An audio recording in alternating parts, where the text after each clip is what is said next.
Good morning, all of you.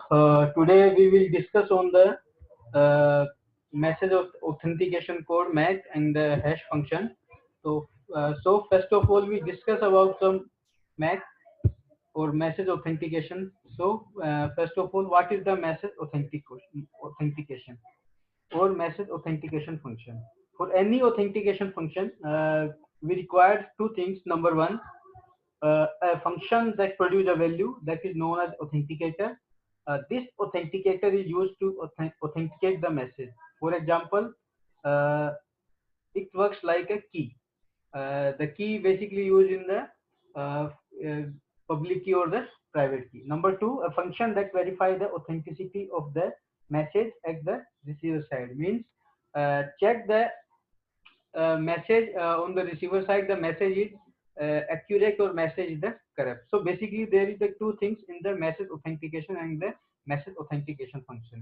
And the message authentication also further dividing the three parts. Number one, message encryption. Number two, message authentication code, and number three is the message the hash function. So first of all, we discuss about the message encryption. Message encryption basically uh, encrypt the message or decrypt the message. We have we have discussed about in the previous lectures public key or the private key. So basically the message encryption totally depends on the symmetric key concept or the asymmetric key concept. Number two is the MAC. MAC is the message authentication code. Basically, authentication code is a technique that use a secret key to generate a small size block of data known as MAC. The MAC is a like that we calculate on a block of data. In this technique, sender and receiver should know a shared symmetry key, which is used to preparation of the MAC. So basically, this is the MAC. And the third is the hash function. Simply a hash function uh, that maps a message of any length into a fixed size value, which treats as the authenticator. So basically, this is the simple message authentication or message authentication function. There is some security requirements why we use the message authentication or a hash function. So first is the information disclosure. The information disclosure means the message content of any person or process not having the appropriate cryptographic key. This is the disclosure. Number two, traffic analysis. Traffic analysis is the monitoring and matching of the pattern of the traffic between communicating parties. Means, suppose for party A and party B, then the third party or the unauthorized user uh, can read the pattern between the A and the B. Number three, masquerade. Masquerade basically active attack in which unauthorized source insert the message into the network. The attacker proposes itself as authorized entity. It also includes uh, unauthorized acknowledgement of message received by someone other than the message recipient. This is the masquerade. And the modification. The modification attack is the analyst change the content of the message, including insertion, deletion, transposition, and the modification. And the timing modification. Timing modification is the is related to the delay and reply of message. The attacker tries to produce the delay to disturb the service in the time constraint or real-time applications. Uh, in the destination repudiation and the source repudiation. The source repudiation is the denial of transmission of message by source entity, and the destination repudiation is the denial of uh, receipt of message by destination. So basically, this is the simple requirement of the security requirement. The message encryption, we have discussed about the message encryption. We have used the asymmetric key or the symmetric key, and this is the public key encryption, and this is the symmetric key encryption. Basically, encryption basically two types. Number one, symmetric key, and other is the asymmetric key encryption. So now we discuss about the message authentication code. Basically, message authentication code. Uh, we have provide some definitions such as the small block of cryptographic checksum generated from the message by using a shared secret key by a sender and receiver is termed as message authentication code or MAC. MAC is attached to the original message before transmission to the receiver. The receiver, after getting the message, calculating his own MAC, compare it to the transmitted, and one authenticates the message. So basically, this is the message authentication code. Message authentication code is work on the fixed data size and uh, create a checksum or create the code apply on the input data or input block, and finally conclude the real MAC. So this is basically a MAC or message authentication code. This diagram shows the MAC process, means how to MAC works. There is the two, one is the sender, other is the receiver. The message is the divided in the fixed size block. Then MAC algorithm create the MAC code or the key applied to the message, and the message and the message sent to the receiver side, and in the receiver side also send the message, and the receiver uh, also calculate the MAC using the message and compare with the sender MAC. If both MAC are equal, then we can say that the sender and the receiver are the authorized, and there is no attack on the process. So this is the process of the MAC. First, the sender use some uh, publicly known MAC algorithm, inputs the message and the secret key K and produce a MAC value. Similar to hash, MAC function also compress on arbitrary long input into a fixed length output. The major difference between hash and MAC is that MAC uses the secret key during the compression. The sender forwards the message along with the MAC. Here we assume that the message is sent in the clear, as we concern of providing message origin authentication, not confidentiality. If confidentiality is required, then the message needs encryption. Uh, on the receiver side, the receiver feeds the received message and shared secret key into the MAC algorithm and recompute the MAC value. The receiver now checks equality of freshly computed MAC with MAC received from the sender. If they match, then the receiver accepts the message and assure himself that the message has been sent by the intended sender. If the computed MAC does not match the MAC sent by the sender, the receiver cannot determine whether it is the message that has been altered or it, the origin that has been falsified. As a bottom line, a receiver safely assumes that the message is not a genuine. So this is basically the MAC and the MAC process.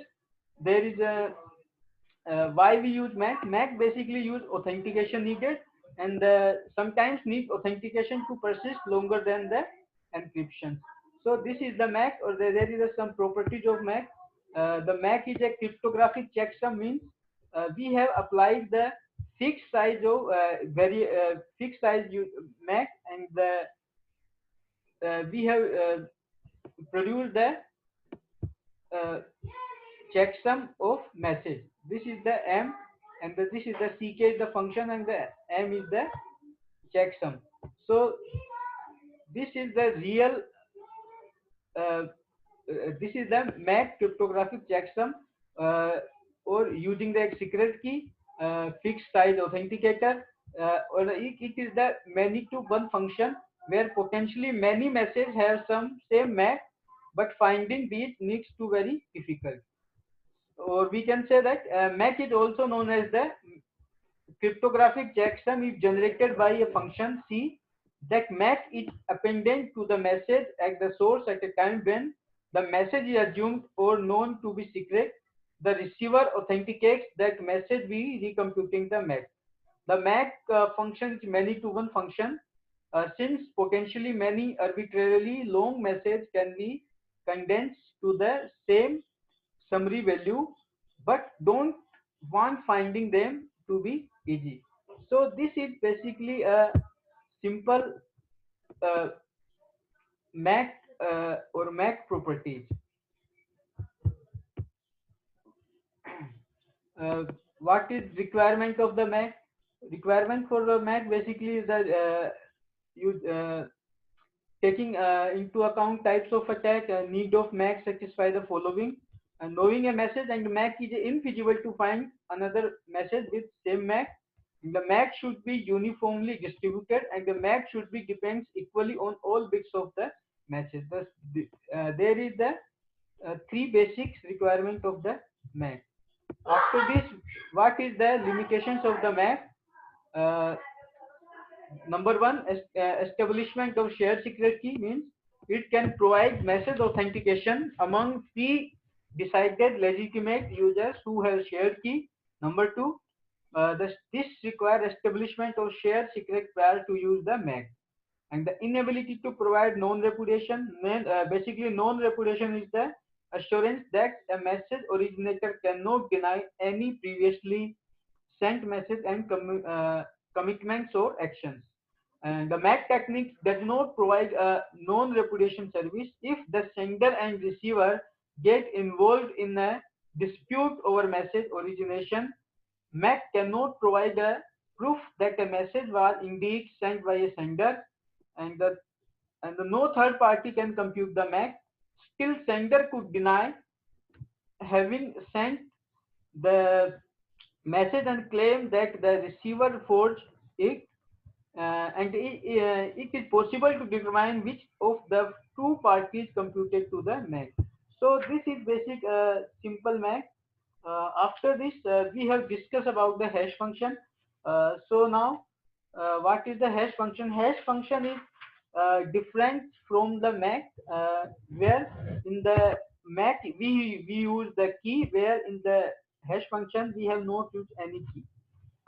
The variation on the message authentication code is the one-way function. As this message authentication code, hash function accepts a variable size m, message m, as input and produce a fixed size output, referred to as a hash code. Unlike MAC hash code does not use a key, but in function only on the input message. But the MAC use the secret key. The hash code is also referred to as a message digest or the message value. The diagram show the this is the message arbitrary length or variable length, the provide function, and finally we have find the value. This is called the hash value, message digest, fingerprint.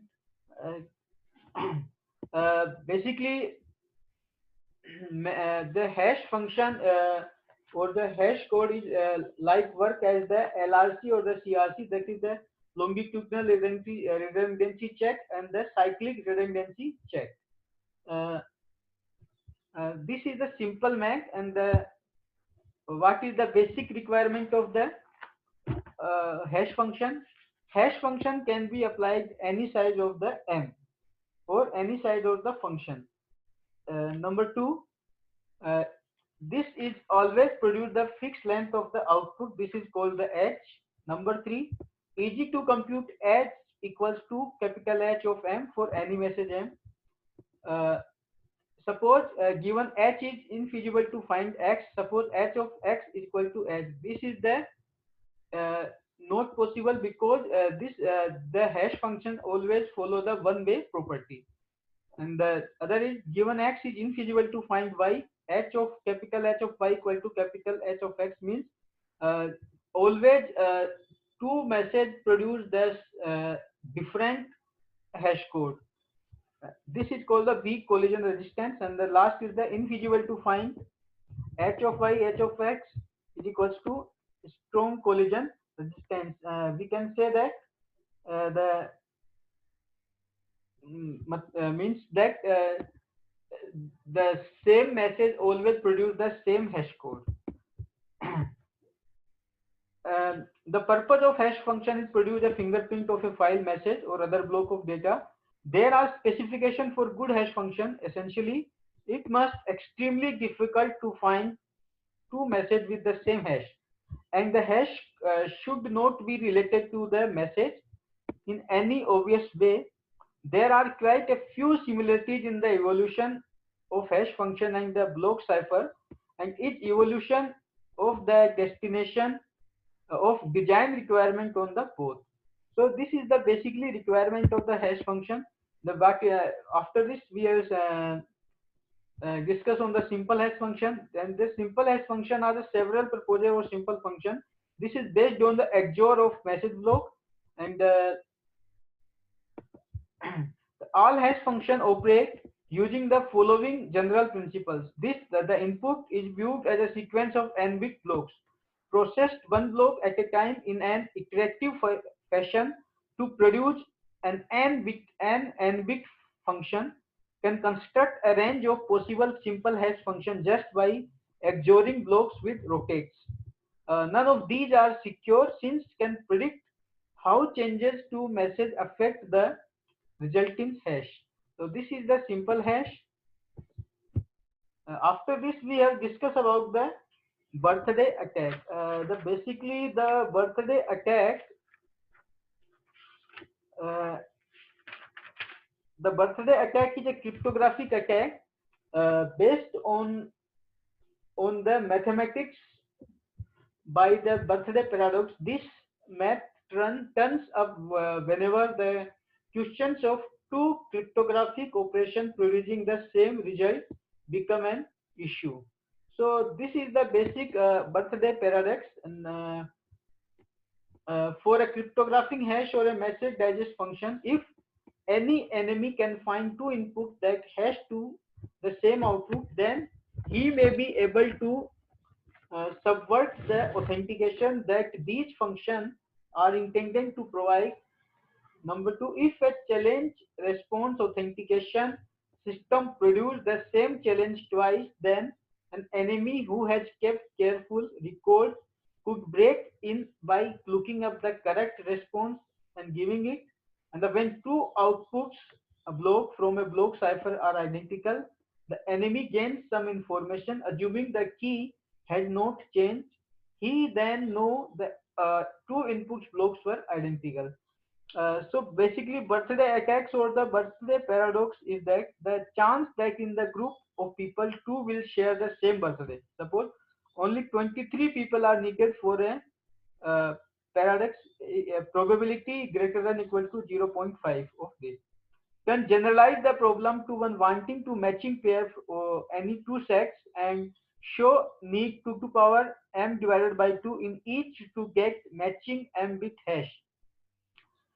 Creating many message variant is relatively easy, either by rewarding or just varying the amount white space in the message, all of which indicates that the larger max hashes are needed. So basically, this is the basic birthday birthday paradox. After this, we have discussed about the block cipher as hash function. A number of proposals have been made for hash function based on using a cipher block chaining technique, but without secret key. Unfortunately, these are subject to both the birthday attack and to a meet in the middle attack. So attention has been directed at finding other approach to hashing.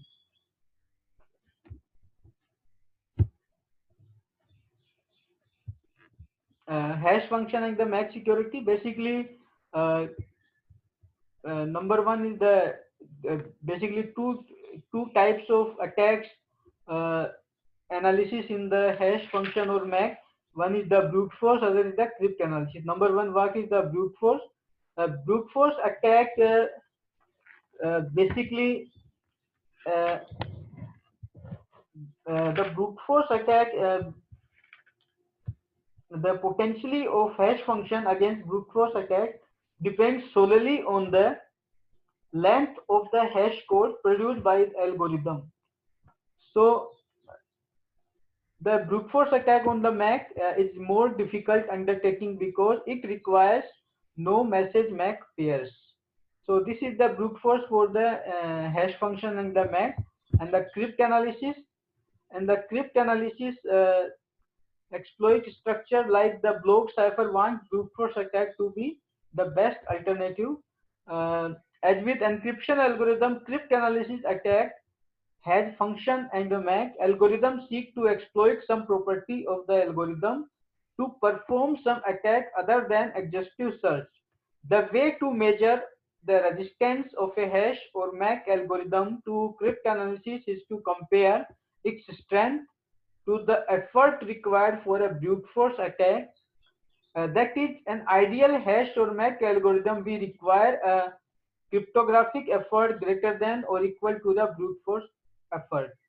Cryptanalysis of hash function focus on the internal structure of the compression function and is based on attempt to find efficient technique for producing collisions for a single execution. Keep in mind that any hash function there must exist collision, but want it to be computationally infeasible to find each collision. So in this lecture, we have discussed about the message authentication and the MAC process and the what is the hash function. So thanks everyone.